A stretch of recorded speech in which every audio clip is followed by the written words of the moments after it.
Book 7, The Book of Yoga, Canto 2, The Parable of the Search for the Soul, page 474.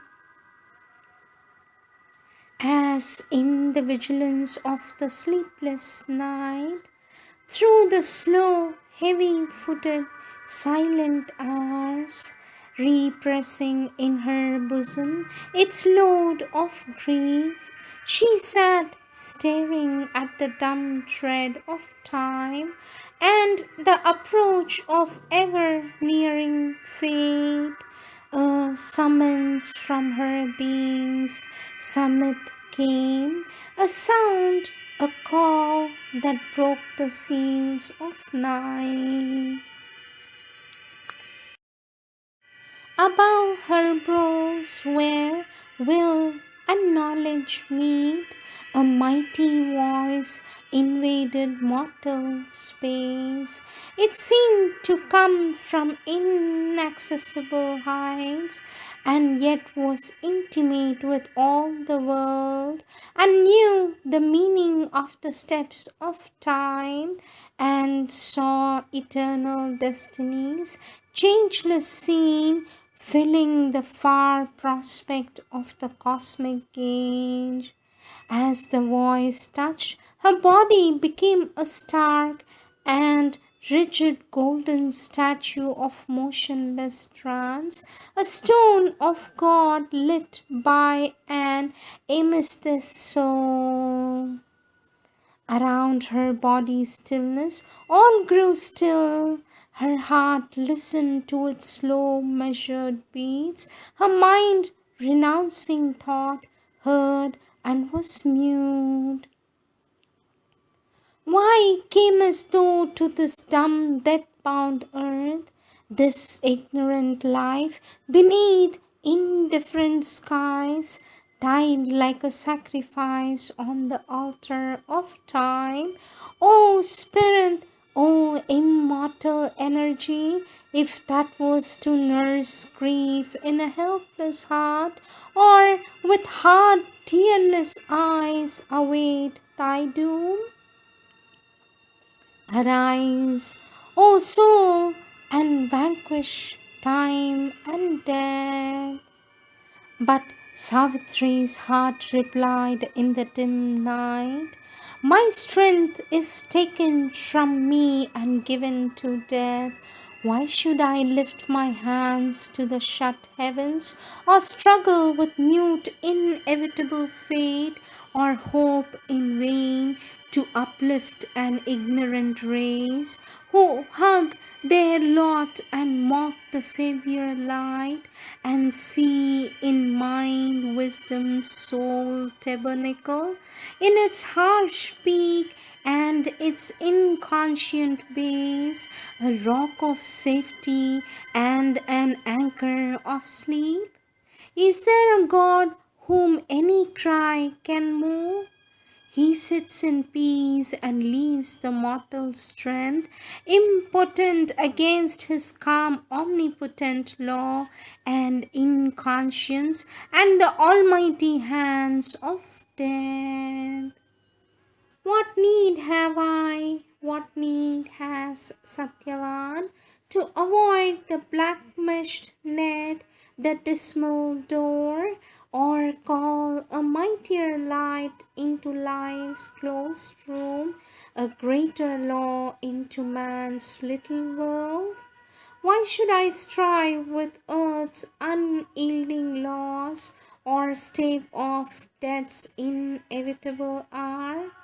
This surely is best to practice with my fate, and follow close behind my lover's steps, and pass through night from twilight to the sun, across the tenebrous river that divides the adjoining parishes of earth and heaven. Then could we lie unarmed, breast upon breast, untroubled by thought, untroubled by our hearts, forgetting man and life and time and its hours, forgetting eternity's call, forgetting God. The voice replied, "Is this enough, O Spirit? And what shall thy soul say when it wakes and knows the work was left undone for which it came? Or is this all for thy being born on earth, charged with a mandate from eternity, a listener to the voices of the ears, a follower of the footprints of the gods, to pass and leave unchanged the old dusty laws? Shall there be no new tables, no new word, no greater light come down upon the earth, delivering her from her unconsciousness, man's spirit from unalterable fate? Camest thou not down to open the doors of fate, the iron doors that seemed for ever closed, and led man to truth's wide and golden road that runs through finite things to eternity? Is this then the report that I must make, my head bowed with shame before the eternal seat? His power he kindled in thy body has failed, his laborer returns her task undone. Then Savitri's heart fell mute, it spoke no word, but holding back her troubled rebel heart, abrupt, erect, and strong, calm like a hill, surmounting the seas of mortal ignorance, it speak immutable above mind's air, a power within her answered the still voice. I am thy portion here, charged with thy work, as though myself seated forever above. Speak to my depths, O great and deathless voice, command, for I am here to do thy will.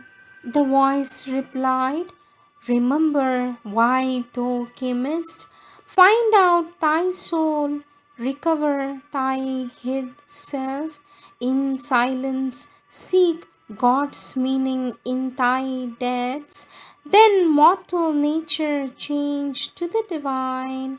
Open God's door, enter into his trance, cast thought from thee, that nimble ape of light. In his tremendous hush, stilling thy brain, his vast truth wake within and know and see. Cast from thee sense that wheels thy spirit's side. In the enormous emptiness of thy mind, thou shalt see the Eternal's body in the world. Know him in every voice heard by thy soul. In the world's contacts, meet his single touch. All things shall fold thee into his embrace. Conquer thy heart's throbs, let thy heart beat in God.